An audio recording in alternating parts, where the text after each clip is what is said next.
तो सभी बच्चों को इस चैनल पे स्वागत है। बच्चे कैसे हैं? उम्मीद करते हैं बहुत ही अच्छे होंगे और पढ़ाई लिखाई वो बहुत ही अच्छी तरह से कर रहे होंगे। आप लोगों का कमेंट पे कमेंट आ रहा था कि सर क्लास 10th का जो है न्यू बेंच स्टार्ट कर दीजिए। तो बच्चे देखिए मैंने आपके लिए स्टार्ट कर दिया है। जो भी छात्र 2026 में मैट्रिक एग्जाम देने वाले हैं वैसे छात्रों के लिए मैं बता दूं कि आपका क्लास स्टार्ट हो चुका है। स्टार्ट हुआ है सामाजिक विज्ञान से। सामाजिक विज्ञान में बच्चे टोटल 5 विषय पढ़ने होते हैं, ठीक है, जिसमें से आपका पहला विषय आता है बच्चे इतिहास। इतिहास में टोटल 7 चैप्टर है प्यारे बच्चे, और मैं 7 चैप्टर में ऑब्जेक्टिव और सब्जेक्टिव दोनों का बच्चे यहाँ पर प्रतिदिन 7 बजे याद कर लीजिए प्यारे बच्चे, 7 बजे शाम को प्रतिदिन आपका वीडियो जो है मिलते रहेगा। इसका बच्चे नोट्स भी मिलेगा। नोट्स कैसे मिलेगा ये वीडियो के अंत में बताएंगे, तो शुरू से अंत तक इस वीडियो में बने रहें प्यारे बच्चे। इस क्लास को लोग ज्वाइन कर लीजिए। ज्वाइन करने के लिए 1 भी रुपया आपको नहीं देना होगा प्यारे बच्चे। नोट्स भी आपको बिल्कुल फ्री में मिलने वाला है यहाँ पे प्यारे बच्चे। और हम सबका प्यारे बच्चे टारगेट क्या है? टारगेट है प्यारे बच्चे आपके 2026 के एग्जाम में 80 में 80 अंक, ठीक है, देना, यानी कि आप बोर्ड एग्जाम में बैठ जाना प्यारे बच्चे, तो आपके टोटल क्वेश्चन जो है प्यारे बच्चे लड़ जाए, ठीक। हम सबका यही टारगेट है। तो चलिए इस क्लास के साथ जुड़ जाइए। जुड़ने के लिए सिंपल एक काम करना होगा आपको प्यारे बच्चे, इस चैनल को सब्सक्राइब कर लेना होगा, ताकि इंपॉर्टेंट वीडियो जो है आपको जैसे ही अपलोड हो तो सबसे पहले नोटिफिकेशन आपके पास पहुंच जाए, ठीक है। और व्हाट्सएप ग्रुप का लिंक दिया गया होगा, उसमें भी आप लोग जुड़ना ना भूलिएगा, ठीक है, क्योंकि वहाँ इंपॉर्टेंट नोट्स बच्चे आपको मिलते रहेंगे बच्चे। तो इतिहास है, इतिहास का पहला चैप्टर है यूरोपीय राष्ट्रवाद। यूरोपीय राष्ट्रवाद से 20 इंपॉर्टेंट ऑब्जेक्टिव क्वेश्चन है बच्चे। अगर आपके 2026 की एग्जाम में क्वेश्चन अगर पूछे जाएंगे पहला चैप्टर से, तो जो मैं 20 इंपॉर्टेंट ऑब्जेक्टिव क्वेश्चन बता रहा हूं उसके अंदर से ही पूछा जाएगा। और कल के जो बच्चे वीडियो में लेकर के आने वाला हूं ना, इतिहास का पहला चैप्टर ही रहने वाला है, लेकिन उसमें लघु और दीर्घ बच्चे क्या होगा, आपका सब्जेक्टिव क्वेश्चन होगा। फिर बच्चे मैंने बताया आपको ऑब्जेक्टिव और सब्जेक्टिव सबको बहुत ही अच्छी तरह से खत्म करने वाले हैं फिर बच्चे, तब जाकर के हम सबका टारगेट जो है 80 में 80 पूरा हो पाएगा सामाजिक विज्ञान के अंदर। तो चलिए फिर बच्चे, आपके पास 10 मिनट है, तो मात्र 10 मिनट में समय दीजिए, और मैं आपसे मात्र 10 मिनट समय ले रहा हूं, और 10 मिनट में बच्चे 20 इंपॉर्टेंट ऑब्जेक्टिव क्वेश्चन को हम बता देंगे, ठीक है। तो चलिए देखते हैं आज का पहला प्रश्न। तो बच्चे देखिए आपका पहला क्वेश्चन दिया गया है, फ्रैंकफर्ट की संधि कब हुई। फिर बच्चे देखिए 2 बार एग्जाम में क्वेश्चन जो है पूछा गया है, 2020 की एग्जाम में, 2021 की एग्जाम में क्वेश्चन ये पूछे गए हैं। क्वेश्चन था फ्रैंकफर्ट की संधि कब हुई। ऑप्शन दिया है ए में 1864, ऑप्शन बी में दिया है 1866, ऑप्शन सी में दिया है 1870, और ऑप्शन डी में दिया है 1871। चलिए आपको आंसर पता है तो कमेंट बॉक्स में बता दीजिए। तो बच्चे फ्रैंकफर्ट की जो संधि हुआ था बच्चे याद रखिएगा 1871 ईस्वी में हुआ था। ये सभी का बच्चे क्या है, जितने भी क्वेश्चन में बता रहा हूँ इसका नोट्स बच्चे आपको बच्चे मिल जाएगा, ठीक है। कैसे मिलेगा लास्ट में हम आपको बता देंगे। अगले क्वेश्चन बच्चे दिया गया है, दूसरा क्वेश्चन है, जर्मनी के एकीकरण के लिए कौन उत्तरदायी था। 2020 की एग्जाम में, 2021 की एग्जाम में बच्चे ये पूछा गया क्वेश्चन कि जर्मनी के एकीकरण के लिए कौन उत्तरदायी था। ऑप्शन है काउंट काबूर, विस्मार्ग, और गौरी वाल्टी, और बच्चे मेजनी। तो बच्चे याद रखिएगा जर्मनी के एकीकरण के लिए कौन उत्तरदायी था बच्चे, तो याद रखिएगा बच्चे इसका करेक्ट उत्तर हो जाएगा आपका विस्मार्ग हो जाएगा, ऑप्शन बी सही हो जाएगा। अगले क्वेश्चन बच्चे दिया गया यहाँ पे कि इटली के एकीकरण में निम्न में से किसका संबंध नहीं है। इटली के एकीकरण में निम्न में से किसका संबंध नहीं है, 2021 की एग्जाम में क्वेश्चन पूछा गया है।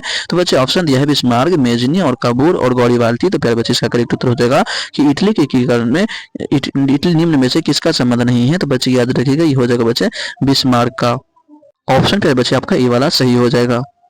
बच्चे अगले क्वेश्चन दिया गया है, इटली और जर्मनी के एकीकरण के विरुद्ध निम्न में कौन था। 2021 की एग्जाम में बच्चे क्वेश्चन पूछा गया है।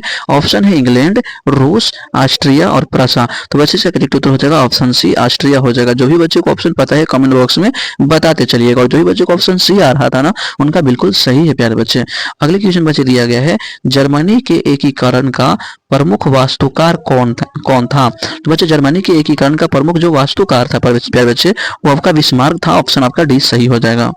अगले क्वेश्चन बच्चे दिया गया है, इसमें छठा क्वेश्चन दिया है, 1871 में कौन सी संधि हुई थी। ऑप्शन ए बच्चे दिया है फ्रैंकफर्ट की संधि, ऑप्शन बी बच्चे दिया है पेरिस की संधि, ऑप्शन सी बच्चे दिया है वियना कांग्रेस, और ऑप्शन डी बच्चे दिया है इनमें से कोई नहीं। तो 1871 में बच्चे जो संधि हुआ था याद रखिएगा फ्रैंकफर्ट की संधि हुई थी, ऑप्शन बच्चे आपका क्या होता है ए सही होता है।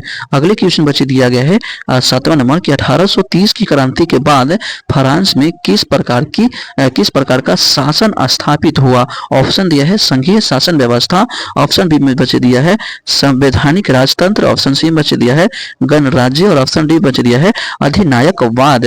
तो याद रखिएगा 1830 की जब क्रांति हुआ था उसके बाद बच्चे 1830 के क्रांति के बाद फ्रांस में किस प्रकार के शासन के स्थापित हुआ था।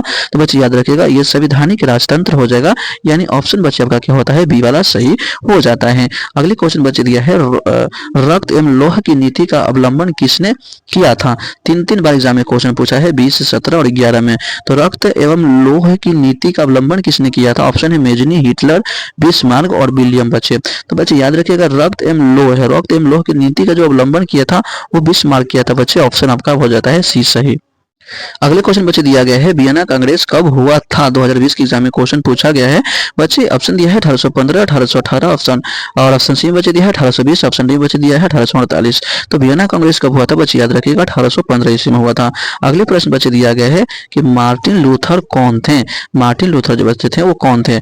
दार्शनिक थे कि राजनीतिज्ञ थे कि धर्म सुधारक थे कि समाज सुधारक थे? तो बच्चे याद रखिएगा मार्टिन लूथर के बारे में अगर पूछा जाए एग्जाम में तो बच्चे एक समाज सुधारक थे। ऑप्शन आपका डी वाला सही हो जाता है।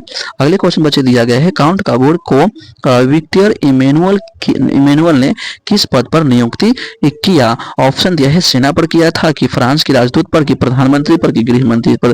तो बच्चे याद रखिएगा काउंट काबूर जो थे उनको विक्टर इमेनुअल जो था जो पद दिया था बच्चे वो प्रधानमंत्री का पद दिया था। तो ऑप्शन बच्चे आपका सी वाला सही हो जाएगा। अगला प्रश्न बच्चे दिया गया है गौरीबाल्टी पेशे से क्या था? मोस्ट इंपॉर्टेंट ऑब्जेक्टिव क्वेश्चन बच्चे 3 बार एग्जाम जो है ठीक है एग्जामिनर जो है इस क्वेश्चन को पूछ दिया है। ठीक है तो गौरीबाल्टी पेशे से क्या था? ऑप्शन है सिपाही, किसान, जमींदार और नाविक है। तो बच्चे याद रखिएगा नाविक था। क्या था प्यारे बच्चों? नाविक। ऑप्शन डी आपका सही हो जाएगा। अगले क्वेश्चन बच्चे दिया है यूरोप का मरीज किसे कहा जाता है? बहुत इंपॉर्टेंट क्वेश्चन है।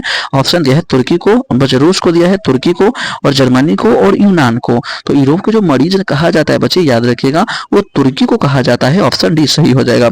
अगले क्वेश्चन बच्चे दिया है यंग कौन लोग होते हैं? युवा लोग होते हैं ना। तो यंग युवा यूरोप इटली की स्थापना किसने की थी? 2019 की एग्जाम में क्वेश्चन पूछा गया है। बच्चे देखिए ऑप्शन में पर दिया है काबोर ने, मेजनी ने, बिस्मार्क ने कि गौरीबाल्टी ने।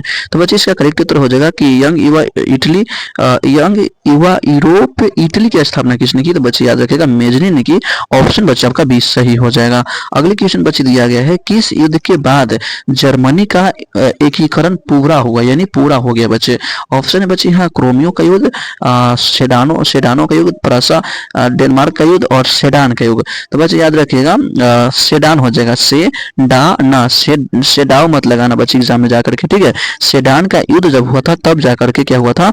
जर्मनी का एकीकरण बच्चे क्या हुआ था? पूरा हुआ था। तो ऑप्शन बच्चे क्या होता है यहाँ पे डी सही हो जाता है। अगले क्वेश्चन बच्चे दिया गया है जर्मनी राइन राज्य का निर्माण किसने किया था? ऑप्शन बच्चे दिया है लुई 18वां ने, नेपोलियन बोनापार्ट ने, नेपोलियन तीसरा ने और ऑप्शन बच्चे डी में दिया गया है बिस्मार्क ने। बहुत सारे बच्चों को लग रहा है कि नेपोलियन यहाँ भी लिखा है, नेपोलियन यहाँ भी लिखा है। बच्चे याद रखें नेपोलियन ये थर्ड था बच्चे और नेपोलियन बोनापार्ट इनका ठीक है दूसरा व्यक्ति था। ये दूसरा ठीक है। तो जर्मनी बच्चे राइन राज्य का निर्माण जो किए थे वो नेपोलियन बोनापार्ट किए थे। ऑप्शन बच्चे क्या हो जाएगा आपका बी वाला सही हो जाएगा। चलते हैं अगले क्वेश्चन की ओर। अगले क्वेश्चन बच्चे दिया है वियना कांग्रेस के द्वारा फ्रांस में किस शासक वंश की पूर्ण स्थापना की गई? पूर्ण स्थापना का मतलब होता है पुनः स्थापना यानी पहले से स्थापना था फिर वो हट गया था लेकिन दूसरा कोई अधिकार कर लिया था लेकिन फिर से वो क्या कर लिया अपना अधिकार कर लिया है। तो उसको हम लोग बोलते हैं पुनः स्थापना करना, फिर से स्थापना करना। क्वेश्चन था वियना कांग्रेस के द्वारा फ्रांस में किस शासन वंश की स्थापना की गई थी? ऑप्शन है हैब्सबर्ग का और अर्लिया का और बुर्बो का और ऑप्शन डी बच्चे दिया है राजशाही का। तो बच्चे याद रखिएगा इसमें बुर्बो हो जाएगा। ऑप्शन आपका सी सही हो जाता है।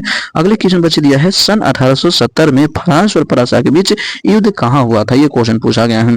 ऑप्शन बच्चे दिया है सेडान में, सेडाबो में और साई डाइन में और फ्रैंकफर्ट में। तो बच्चे याद रखिएगा 1870 ईस्वी ऐसा इस बच्चे समय था जब फ्रांस और प्रसा के बीच में युद्ध हुआ था। बहुत ही खतरनाक युद्ध था बच्चे, वो बच्चे सेडान में हुआ था।